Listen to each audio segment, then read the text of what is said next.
누구나 힘들고 지칠 때가 있다. 성공을 향해 나아가다가도 어려움이나 물음표에 봉착하기도 한다. 물론 나도 그럴 때가 있다.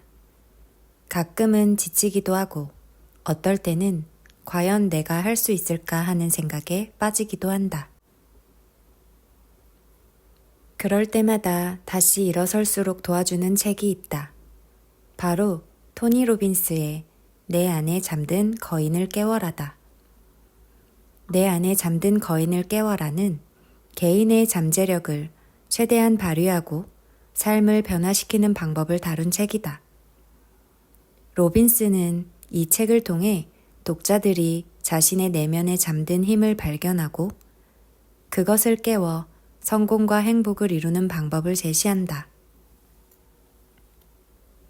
실질적인 조언과 다양한 사례를 통해 독자들이 자신의 삶을 개선할 수 있는 구체적인 방법을 제공한다. 책이 다소 두껍긴 하지만 문장 하나하나 걸을 타선이 없고 팔팔 끓는 용암처럼 뜨거운 열정을 지닌 글들이 담겨 있어 읽는 내내 전율이 느껴질 것이다. 나 역시 이 책을 읽으며 수없이 자극받고 다시 도전할 용기를 얻었다. 특히 책에서 강조하는 결단이라는 개념은 내 삶을 바꾸는데 결정적인 역할을 했다. 여러분의 거인은 이미 깨어나기를 기다리고 있고 당신의 결단은 그 거인을 일으켜 세울 것이다. 내 안에 잠든 거인을 깨워라. 참 독특한 제목이다. 거인이라니 나의 내면에 그렇게 큰 잠재력이 숨어 있다는 것인가? 세계적으로 큰 성공을 거둔 기업가 테슬라의 CEO 일론 머스크, 아마존의 CEO 제프 베이조스와 같은 사람들은 거인을 품고 있는 게 분명해 보인다. 그들은 우리와 다른 잠재력을 지녔을까? 반대로 길거리의 노숙인들은 잠재력 자체가 없는 것인가? 당신은 그들보다 더 많은 잠재력을 가지고 있는가? 당신 내면에 있는 거인은 그들보다 큰가? 여기서 잠깐, 그럼 누군가는 큰 잠재력을 가지고 있고 누구는 지니지 못한 것일까? 그렇지 않다. 현재의 결과는 내면의 잠재력과 생각, 행동이 결합해 나타난 결과물일 뿐이다. 우리 내면의 잠재력은 무한하다. 누구나 거인을 지니고 있다는 말이다. 하지만 우리는 종종 자신을 과소평가하고 능력의 한계를 두며 살아간다. 그러나 그 한계는 실제로 존재하는 것이 아니라 우리의 생각에서 만들어진 허상일 뿐이다. 그렇다면 내면의 거인을 깨우기 위해 무엇을 해야 할까? 바로 결단하고 믿고 행동하는 것이다. 거인을 깨우기 위해 첫 번째로 해야 할 것은 결단이다. 토니 로빈스는 결단은 거인을 깨우는 길이며 결단하는 순간 삶의 변화는 시작된다라고 말한다. 결단은 단순한 선택 이상의 의미를 가지며 우리의 인생을 바꾸는 첫 번째 단계다. 어떠한 결과물을 만들어야 변화가 일어나는 것이 아니라 변해야겠다고 마음을 먹는 그 순간 변화는 시작된다. 나 또한 이 부분에서 많은 영감을 받았다. 전에는 성과가 변화의 척도인 줄 알았다. 그저 눈에 보이는 것, 결과물로만 변화를 판단했다. 열심히 노력할지언정 결과가 좋지 않으면 삶의 변화는 0이라고 생각했다. 하지만 그렇지 않았다. 변화는 눈에 보이지 않는 것도 있다. 결단하고 내 가슴이 뜨거워지는 것, 자신을 변화시키기 위해 생각해 보는 것, 이를 행동으로 옮겨보는 것 등 눈에 보이지 않는 하나하나가 내 삶을 변화시키는 열쇠라는 것을 깨달았다. 두 번째는 믿음 체계를 가지는 것이다. 우리의 삶에서 가장 강력한 힘은 우리가 무엇을 믿느냐에 달려 있다. 우리가 무엇을 믿느냐에 따라 세상을 바라보는 방식이 달라지고 그에 따라 우리의 행동도 달라진다.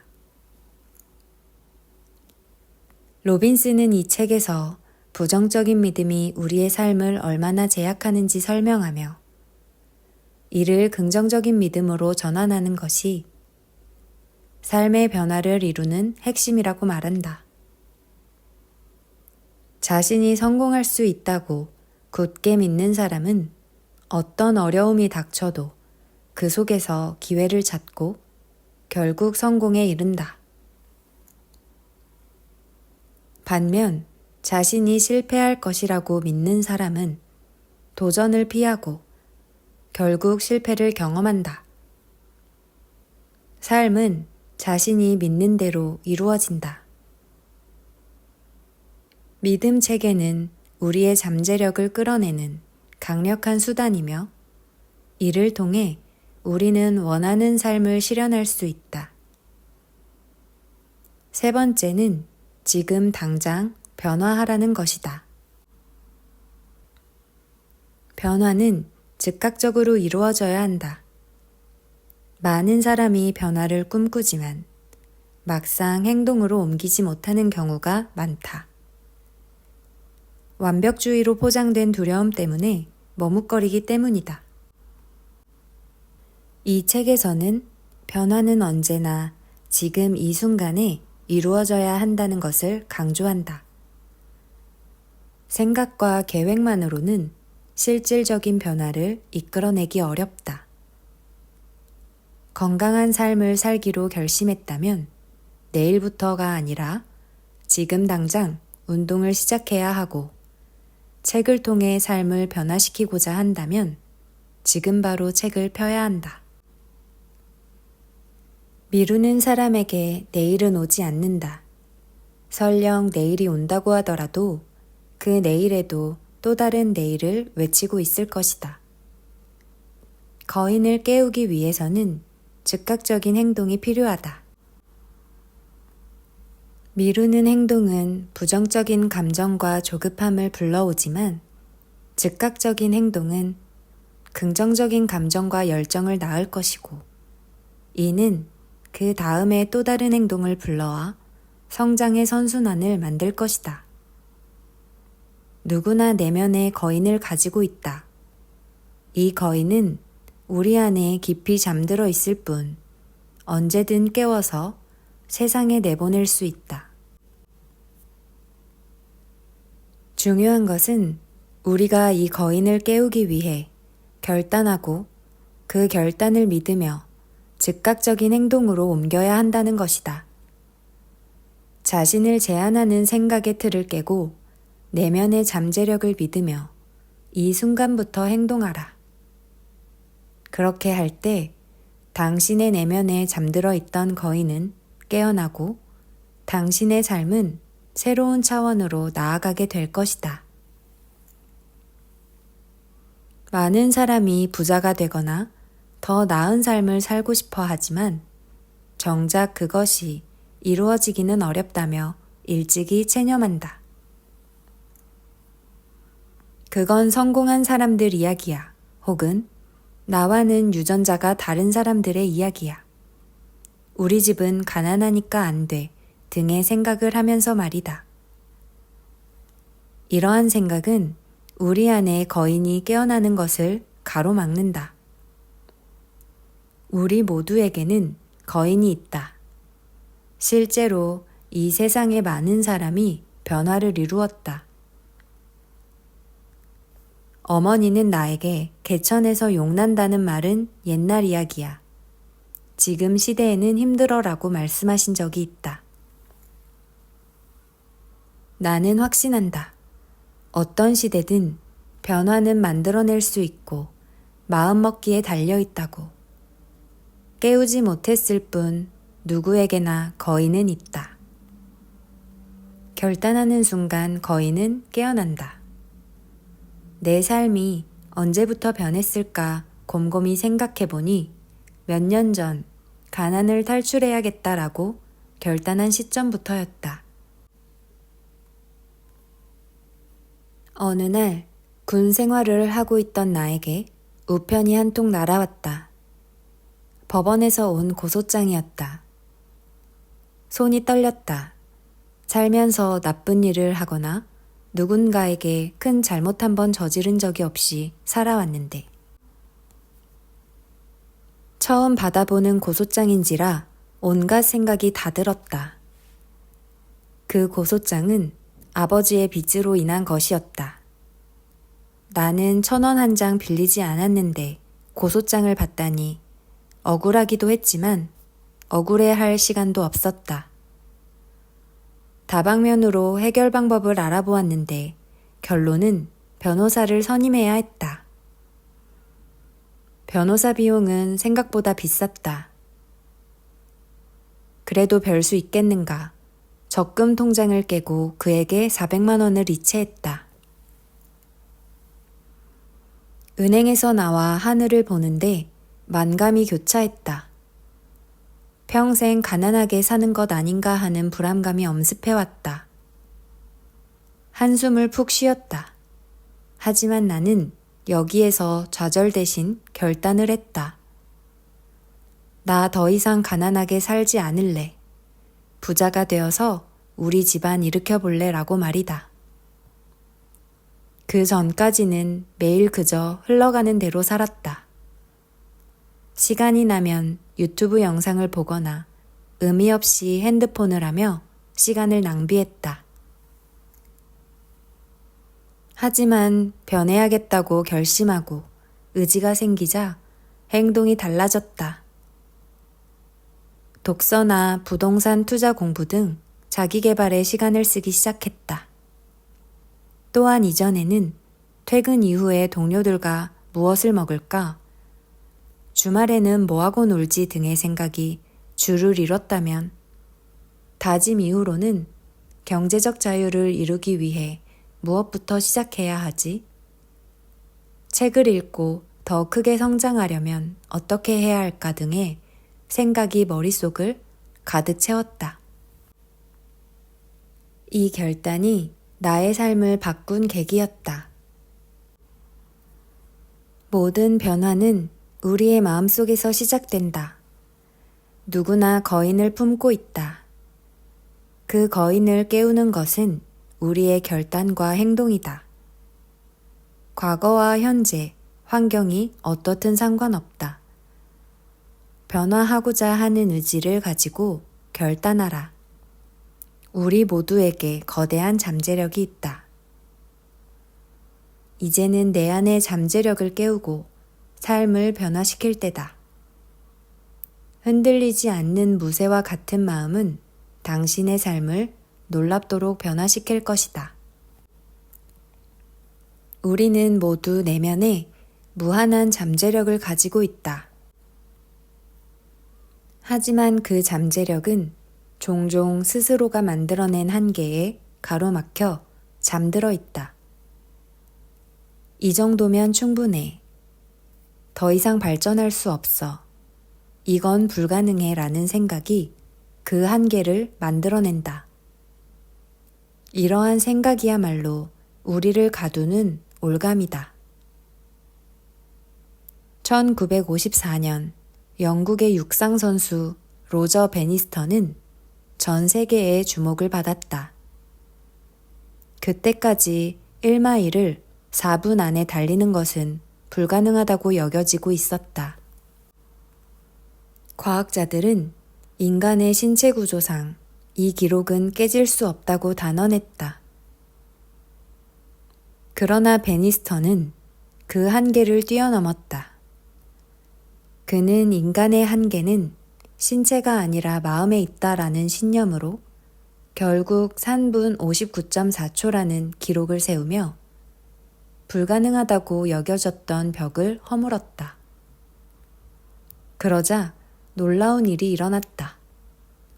그 이후로 베니스터의 기록을 따라 많은 선수가 4분 벽을 깨기 시작한 것이다. 그 해에만 무려 24명의 선수가 4분의 장벽을 허물었다. 그의 기록은 인간이 마음의 벽, 즉 한계를 허물면 잠재력이 극대화된다는 상징적인 사건이 되었다. 이와 비슷한 교훈을 주는 또 하나의 예시가 있다. 코이는 일본에서 유래된 잉어의 일종으로 그 크기가 환경에 따라 달라진다. 코이는 어항에서 자랄 때는 그 크기가 5에서 8cm 밖에 안 되지만 더 넓은 환경에서는 25에서 30cm까지 자란다. 그리고 더 큰 강에서는 1m가 넘는 크기로 자라기도 한다. 코이의 크기가 어항, 연못, 강이라는 환경에 따라 달라지듯 우리도 스스로 정한 한계에 따라 다르게 성장한다. 당신도 자신을 어항 속에 가두고 있지는 않은가? 우리 안에 거인은 한계를 깨고 결단하기를 기다리고 있다. 어항 속에 머무를 것인가 아니면 넓은 강으로 나아가 거인으로 성장할 것인가? 이것은 우리의 선택에 달려 있다. 지금 이 순간 자신이 만들어낸 한계를 깨고 결단하라. 무한한 가능성이 당신을 기다리고 있다. 인간은 어떤 자아 이미지를 만드느냐에 따라 인생이 달라진다. 자아 이미지란 내가 그리는 나의 이상적인 모습 혹은 이루고 싶은 모습을 말한다. 나는 실패한 사람이라는 자아 이미지를 씌워놓으면 하는 일마다 안 되기 마련이고 결국 실패한 삶을 살게 된다. 그도 그럴 것이 실패한 자아 이미지를 씌워놓으면 말끝마다 내가 그럼 그렇지, 망했네, 심지어 비속어를 달고 살며 좋지 않은 기운들을 끌어당기기 때문이다. 반면 나는 성공한 사람이라는 자아 이미지를 씌우면 하는 일은 잘 안 될지언정 이 또한 긍정의 신호로 받아들이고 실패를 극복할 방법을 찾아낸다. 그러면 결국 성공으로 나아가게 된다. 맥스웰 몰츠 성공의 법칙은 이러한 자아 이미지를 통해 성공으로 나아가는 법칙을 담은 책이다. 저자인 맥스웰 몰츠 박사는 사이코 사이버네틱스라는 방법을 제시하며 목표를 성취할 수 있는 이론을 만들었고 수많은 성공 사례를 낳음으로써 기적의 책이라는 평을 얻었다. 그가 제창한 이론의 주요 개념은 인간의 뇌는 미사일의 자동 유도 장치와 같아서 목표를 정해주면 그 목표를 향해 나아간다는 것이다. 자아 이미지에 대해 지금부터 더 자세히 알아보자.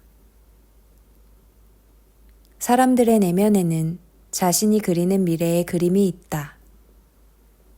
맥스웰 몰츠 박사는 그것을 자아 이미지라고 한다. 그의 책에서는 뚱뚱한 자아 이미지를 가지고 있는 사람의 예시가 나온다. 이 사람은 단 것을 좋아하고 정크푸드를 끊지 못하며 항상 운동할 시간이 부족하다고 말한다. 아무리 노력해도 체중을 감량할 수 없고 뚱뚱한 모습에서 탈피할 수가 없다. 자아 이미지에 반하는 행동이 이루어질 수 없기 때문이다. 몰츠는 이런 상황을 두고 스냅백 효과라고 한다. 스냅백 효과란 갑작스러운 반동을 통해 원래 자리로 돌아오는 물리적 현상을 일컫는 말로 자아 이미지가 특정 모습으로 형성되어 있어 노력을 한다고 한들 그 모습으로 되돌아오는 것을 뜻한다. 이처럼 아무것도 아닐 것 같은 자아 이미지는 잠재의식에 기록되어 삶의 전반에 영향을 끼친다. 어두운 미래를 그리는 사람은 그에 맞게 어두운 행동을 하고, 밝은 청사진을 그리는 사람은 그에 맞게 밝은 감정을 느끼고 생각하고 행동한다. 성공할 수 없다고 생각하는 사람은 죽었다 깨어나도 성공할 수 없다. 부정적인 생각이 잠재의식 속에 각인되어 있기 때문에 성공으로 나아갈 감정을 느끼지 못하며 당연히 관련 행동도 하지 못하는 것이다. 맥스웰 몰츠 박사는 자아 이미지란 우리의 인격과 행동, 심지어는 환경을 형성하는 전제이자 기초이며 우리 삶의 밑바탕이라고 말한다. 우리의 경험은 자아 이미지를 증명한다. 자아 이미지와 비슷한 곳으로 가기 위해 인지, 습득, 행동 등을 하게 되는 것이다. 쉽게 설명하면 자아 이미지가 사람이라면 우리 삶은 그 사람이 거울에 비친 모습이다. 자아 이미지가 현실에 반영되는 가장 큰 이유는 뇌는 상상과 현실을 구분하지 못하기 때문이다. 우리가 그리는 미래의 모습이자 자아 이미지를 뇌는 현실이 될 것이라고 믿는 것이다. 성공한 사람들은 자신의 미래를 명확하게 시각화하며 그 이미지를 뇌에 각인시킨다. 이들은 자신의 목표를 현실로 믿고 그 믿음이 그들을 성공으로 이끈다. 그들의 뇌가 그것을 현실로 만들기 위한 모든 힘을 발휘한 것이다. 나는 뇌가 상상과 현실을 구분하지 못한다는 것에 감사하게 느껴진다. 나의 현실은 아직 내가 원하는 모습이 아니지만 이를 반복해서 생각하고 떠올리다 보면 현실이 될 테니 말이다. 나는 오늘도 그리고 내일도 나의 꿈이자 미래에 내가 될 자아를 머릿속에 새길 것이다. 당신이 떠올리던 자아 이미지가 부정적인 모습이었을지라도 낙심할 필요는 없다. 자아 이미지는 변화가 가능하기 때문이다. 맥스웰 몰츠 박사는 더 나은 자아 이미지를 세우기 위해 과거 또는 현재 동경하는 성격이나 성품, 인생의 업적을 성취한 사람들에 관한 스크랩북을 만들라고 한다. 다양한 분야에서 롤모델이 될 대표적인 인물을 선정하고 그들의 전기나 자서전, 기사 등으로 그들에 대해 충분히 공부하면 원하는 모습이 더 잘 그려지며 자아 이미지를 바꿀 수 있기 때문이다.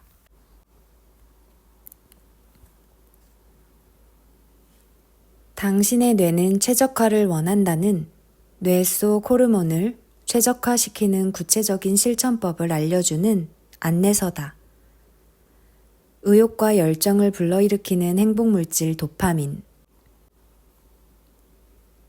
집중력과 기억력을 높여주는 노르아드레날린, 신체 능력과 몰입 에너지를 올려주는 아드레날린, 스트레스를 줄여주는 세로토닌, 재충전을 도와주는 수면물질 멜라토닌,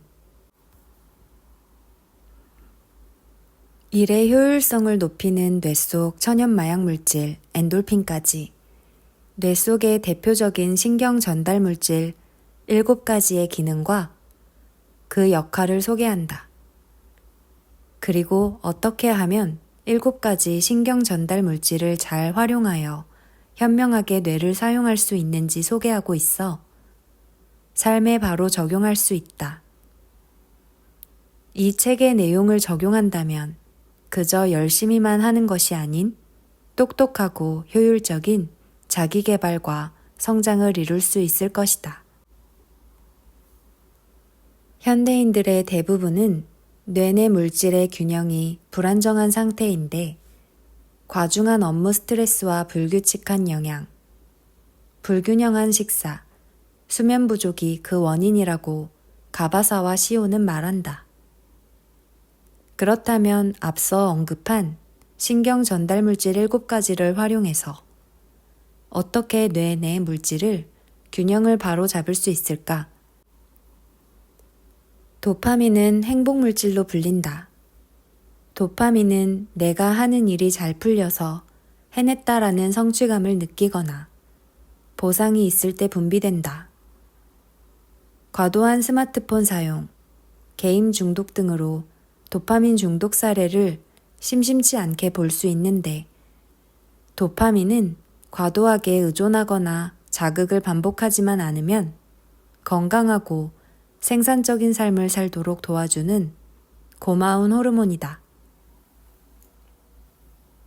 나는 이 도파민을 긍정적으로 활용하기 위해 매달 목표를 세울 때 성취 시 보상을 같이 적는다. 가령 이번 달 안에 책 쓰기 완료 시 신라호텔에서 1박 힐링과 같은 형식으로 말이다. 특히 새로운 정보를 배우거나 행동을 익히는 과정에서 보상을 주면 도파민이 분비되며 그 학습 과정을 강화한다. 성취감으로 인해 기분도 좋아질 뿐더러 실질적인 학습 효과까지 오르는 것이다. 두 번째는 노르아드레날린이다. 이는 적당한 긴장감, 압박감이 있을 때 혹은 가벼운 스트레스 상황에서 분비된다. 노르아드레날린이 분비되면 심박수가 오르고 뇌와 골격근의 혈액이 퍼지는 동시에 각성도와 집중력이 오른다. 이를 가장 잘 활용할 수 있는 방법은 마감 기한을 두는 것이다. 휴가 전날을 떠올려 보자. 아무리 많은 업무가 생겨도 휴가를 떠날 생각을 하면 순식간에 처리할 수 있다. 평소라면 엄두도 못 낼 업무량이라도 휴가를 생각하면 단기간에 해치울 수 있다. 즉 필요할 때 자신에게 긴장감과 압박감을 부여하면 집중력을 최대치로 끌어올릴 수 있다는 말이다. 세 번째는 아드레날린이다. 아드레날린은 공포나 불안을 느낄 때 분비되는 호르몬이다. 혈액을 타고 방출되며 심박수와 혈압을 높여 근육에 혈액이 퍼지도록 돕는다. 이는 신체 능력을 극대화하고 스트레스를 관리하도록 돕는다.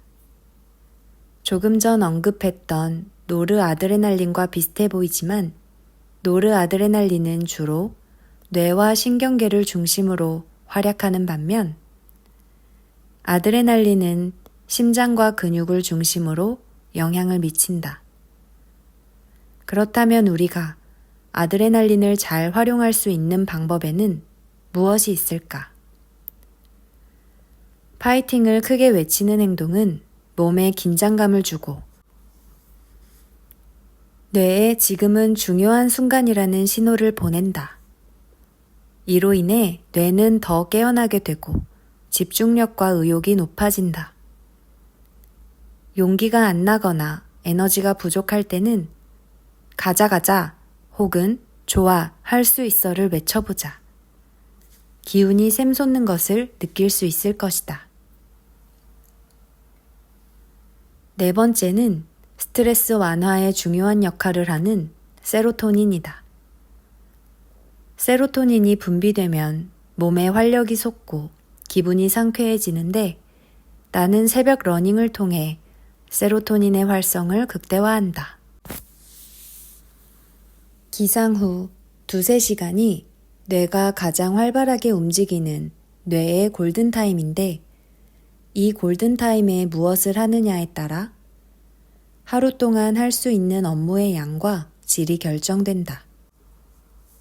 러닝을 통해 잠을 깨우며 컨디션을 최적화하고 집중력이 최대치인 시간에 내가 하는 일 중 가장 중요한 글을 쓰는 것이다.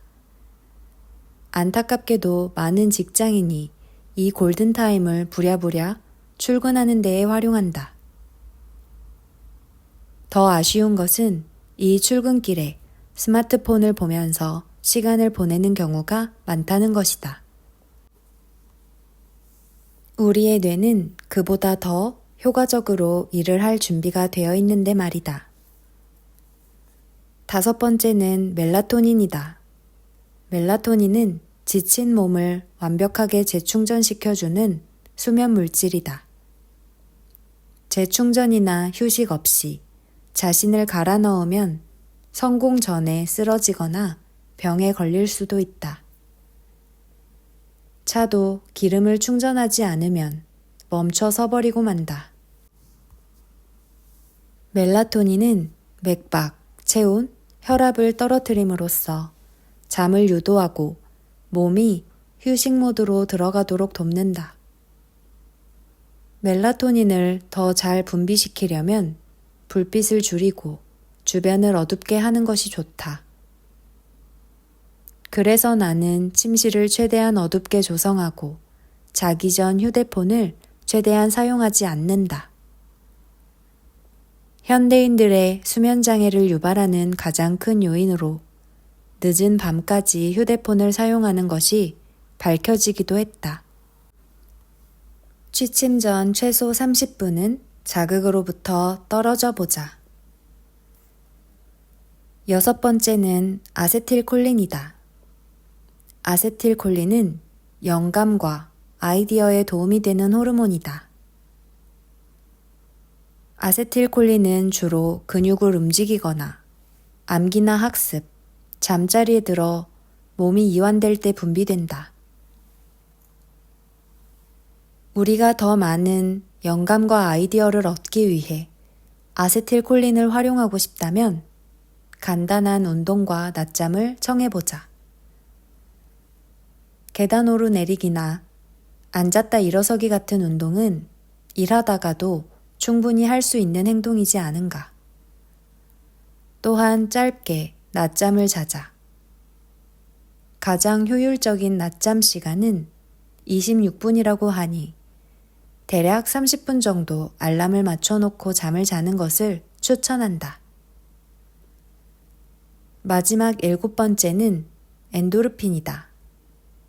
엔도르핀은 신체의 스트레스와 통증을 완화하는 역할을 한다. 그래서 뇌 속의 천연 마약 물질이라고 부르기도 한다. 스트레스를 받을 때는 엔도르핀을 분비시켜보자.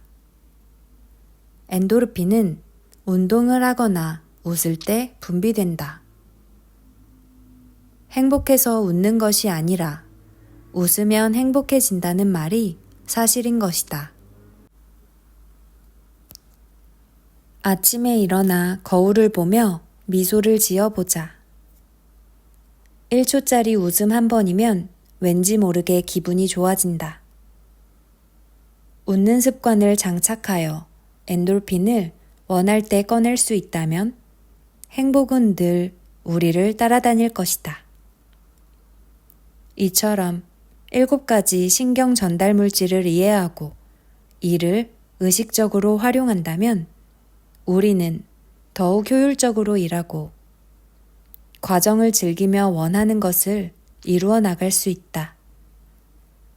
신경 전달 물질을 효과적으로 다루는 법을 익혀 적용한다면 당신은 자기계발뿐만 아니라 일에서도 일상에서도 더 나은 삶을 살아갈 수 있을 것이다.